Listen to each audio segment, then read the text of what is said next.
just say and spell your name so we can do an audio check Yeah. for you. Kelly Charvet, Kelley Charvet. Good. Let's recording again. Can you say your official title for us, please? Chief Administrative Officer for CHAS Health. Okay. Sound good? Yeah. Okay. Just hold the mic out a little more though. Yeah. Just want to clarify, just because we've got some kind of conflicting information, can you say exactly who can show up tomorrow to get their test in terms of the 1A, 1B grouping? So, hold on. Their vaccines, correct? Yes. Okay, not their tests. Okay. Sorry, vaccines. This mass vaccination site will be open to the public. So that means that all individuals who are Washington State residents could come and get their vaccine. Now, we do require registration in advance. So we are scheduling appointments for vaccinations on our website, and that website will go live tomorrow at 9 a.m. Okay, so we just got a press release this morning from CHAS saying that the 1A and the 1B groupings are the first ones that are eligible. Can you just want to make sure we clarify who that includes? Yeah, so 1A and 1B is any individual who's 65 years of age or older, or 50 and older who lives in a multi-generational household. And then anybody in that 1A group, so healthcare workers, first responders, long-term care facility workers, etc. Okay, but 1B is not quite ready to be able to come in for the vaccine tomorrow? 1B is that 65 plus, so yes, 1A and 1B individuals can register to come to this location on our website beginning tomorrow. Okay. So the 1B group is that 65 plus or 50 plus living in a multi-generational household. So when we say the term, first responders and health workers that are kind of on the front lines, does that include people that work in like prison systems, jail systems? Does it include maybe people that work in grocery stores? We're just kind of looking for as specific as we can. I have it right here. So that would be phase 2B, what you're talking about. Okay. 2B is those who are 50 years or older who work in congregate settings such as agriculture, food processing, grocery stores, K through 12, educators, corrections officers, jails, etc.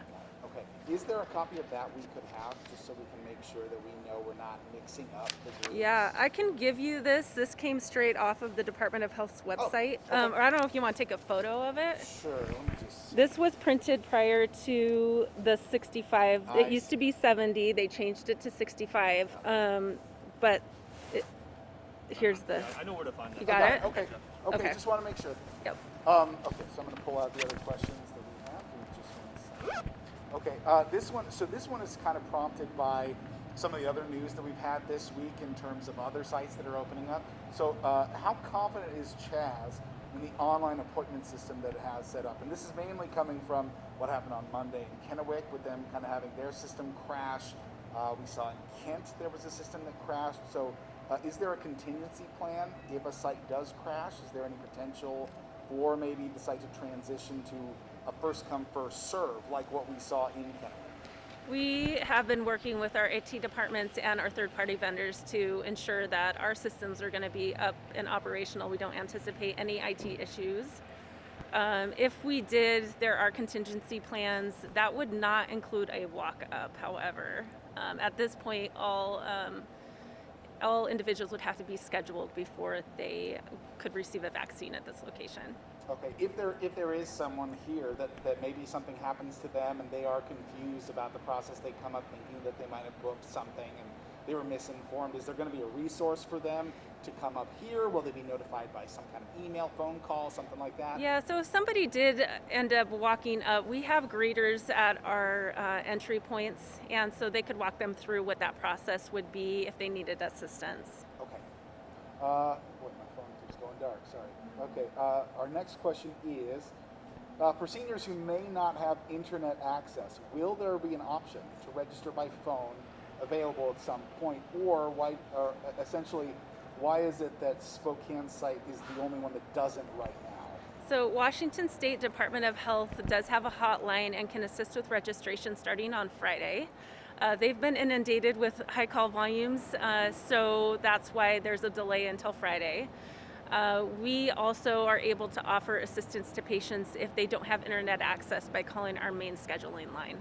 Oh, okay. Main scheduling line. Okay, we'll make sure we get that. Do people need to arrive prior to their appointment time? If so, how much earlier should they arrive? Patients that should arrive just a few minutes prior to their appointment time. We should be able to get patients through our parking lot to the parking area and into the building pretty quickly. And from there, the process should be efficient. So just a few minutes before. It's like 5-10 minutes Yep. before? Mhm. Okay. And how long should people plan to be on site in order to get their evacuation from start to finish? So there is a minimum 15-minute observation period following the vaccine, just to look for side effects and make sure that everybody's safe. So the whole process likely will take somewhere between 25 to 30 minutes.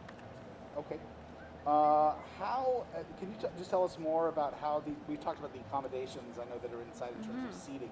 What about people that have, limited mobility? So we have really great parking. That's a great benefit of being here at the arena. There's really adequate parking and getting people into the building safely. Once they get inside, because of the individuals that we will be vaccinating with this phase, we are socially distancing them and keeping them in one location while they work through the process. So we're really coming to them through the process instead of them having to go through any kind of a station. So Let's see. What about parking situations? So I would imagine this is all going to be pretty wide open. Do you anticipate this being too full at any point? And no. we don't. The way that appointments have been spaced out, we believe we have adequate parking. Okay. Can Idaho residents access this vaccination site? Are there any geographical limitations to who could come to get an appointment here at this area? So this location is being operated under the direction of Washington State Department of Health in conjunction with Spokane Regional Health District. That means that this location is open for Washington residents only. We will be verifying identification when patients come on site. Okay. Let's see. I've got a couple more. Is the Medical Reserve Corps assisting in this effort?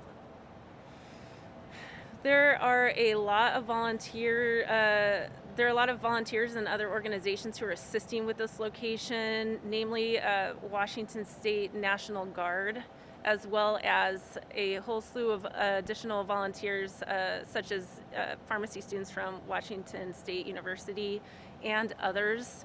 It's kind of all hands on deck, and we anticipate that collaboration within the community to expand over time as we get more vaccines. Okay. And the last question they want me to ask is, can you please explain how scheduling the second vaccination appointment will work? That's a great question.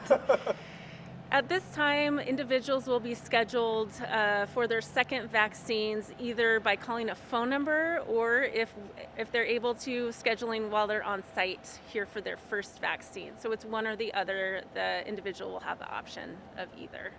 Okay. Now, I'm just curious about a few things myself. A process like this, obviously, everyone has been so frustrated with just how long it's been taking in general. Not anything specific here, but just in general. Everyone is so done with this.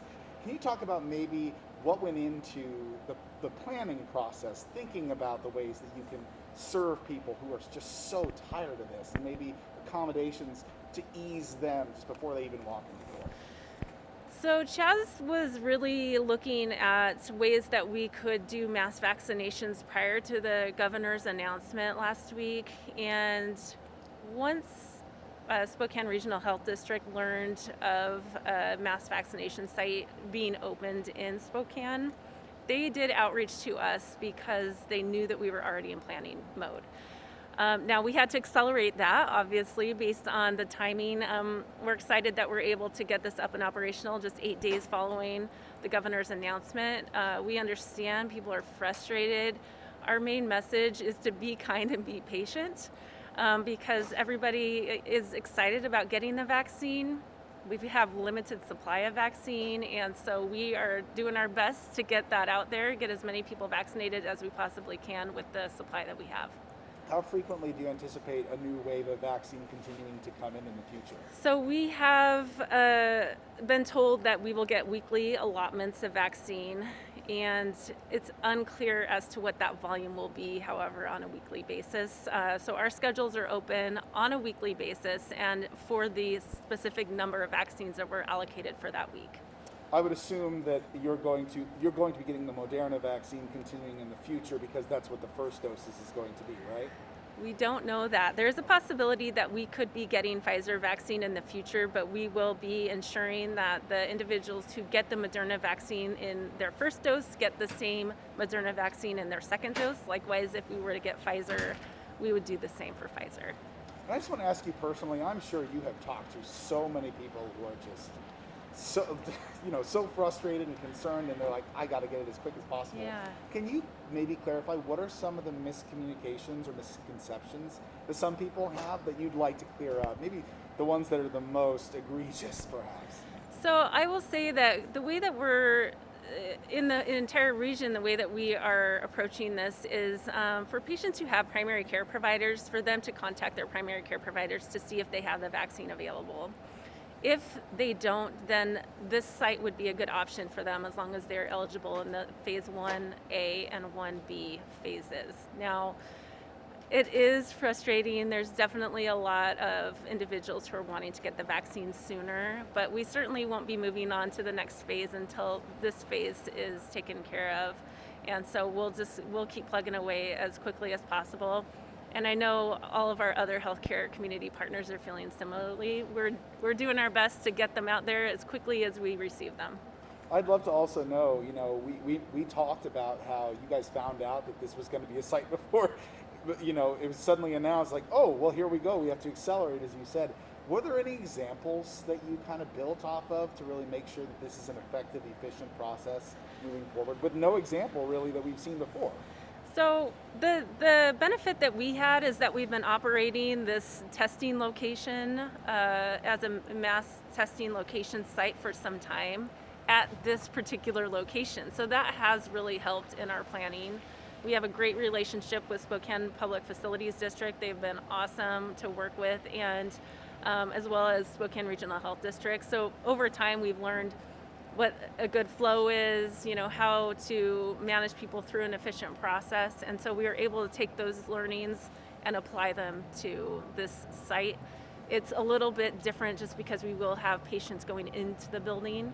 So there's that added layer of complexity, but we've got some really great community partners such as Washington State National Guard to assist with some of the things that are going on inside. And the site goes live what time? Site goes live tomorrow at 9 a.m. 9 a.m. Yep. Okay. So, we're going to have a lot of people watching tonight and tomorrow morning. Yeah. Our show. We're going to be here live tomorrow morning for 4 hours. Any last advice that you have for someone that maybe is waiting for that 9 o'clock hour in the morning and they don't get it the first time through? They don't get that appointment. So I would suggest that individuals go onto the Phase Finder website to verify their eligibility. That is part of the process. So people can do that now just to verify that they have that they are eligible to receive the vaccine. We are scheduling all days of the week. So, even if there's not an appointment slot tomorrow, there will be something later in the week likely. And so just kind of at the end of that process, they can see what's available for future dates. And it's going to be aiming for a few hundred per day? Is it?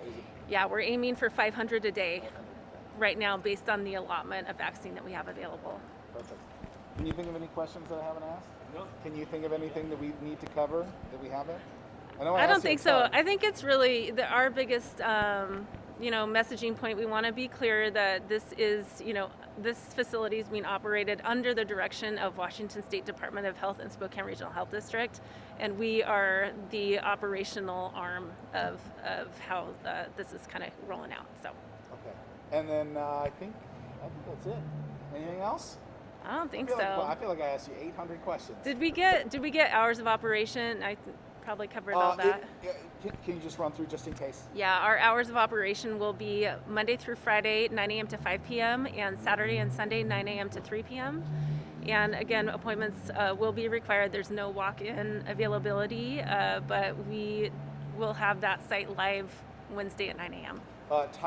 This is another question. Types of ID that people could bring. So let's say they don't have a Washington State driver's license on hand? Will there be like a passport acceptable, or does it have to prove they live in Washington? Anything that shows their, their address and any kind of photo ID would be acceptable.